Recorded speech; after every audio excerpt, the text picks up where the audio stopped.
Halo semuanya, kami dari Fakultas Teknik Mesin dan Dirgantara ITB akan memaparkan analisis mengenai banjir bandang di kawasan wisata Guci, Kabupaten Tegal. Peristiwa ini terjadi pada 20 Desember 2025 dan menyebabkan kerusakan signifikan, termasuk hilangnya fasilitas kolam air panas. Banjir bandang merupakan bencana hidrometeorologi yang dipicu oleh hujan intensitas tinggi dalam durasi singkat, yang menyebabkan kenaikan debit sungai secara tiba-tiba melampaui kapasitasnya. Analisis ini akan meninjau faktor pemicu, kondisi lingkungan, hingga kaitannya dengan perubahan iklim global.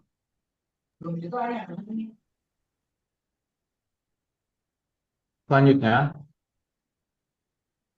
selanjutnya ada pembahasan. Pembahasan pertama adalah analisis mengenai curah hujan ekstrim. Meninjau sisi meteorologi, kejadian ini berlangsung saat Jawa Tengah telah memasuki musim hujan, tepatnya pada bulan Oktober 2025 hingga April 2026. Berdasarkan data BMKG, parameter iklim global menunjukkan Indian Ocean Dipole atau IOD berada pada fase negatif dengan nilai minus 0,72, sehingga kondisi ini meningkatkan suplai air secara signifikan di wilayah Indonesia.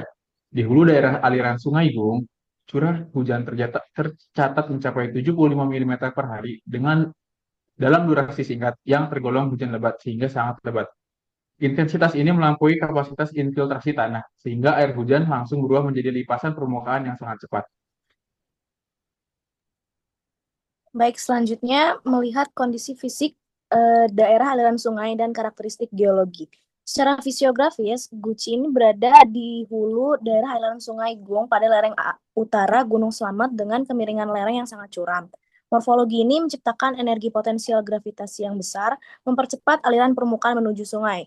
Dari sisi geologi, wilayah ini didominasi material vulkanik muda yang bersifat gembur atau loose soil. Material lepasan seperti pasir, kerikil, dan batuan di sepanjang alur sungai mudah terangkut saat debit air meningkat. Kondisi inilah yang mengubah aliran air biasa menjadi aliran debris atau debris flow yang sangat destruktif. Lo masuk ke dalam kronologi dan mekanisme banjir bandang. Faktor fisik yang telah dijelaskan Mas tadi diperparah oleh perubahan tata guna lahan di kawasan wisata. Pembangunan penginapan dan area parkir telah mengubah hutan menjadi lahan kedap air, sehingga kemampuan tanah menyerap air menurun drastis. Ketika hujan ekstrem terjadi, tanah di hulu cepat tanah di hulu cepat mencapai kondisi jenuh.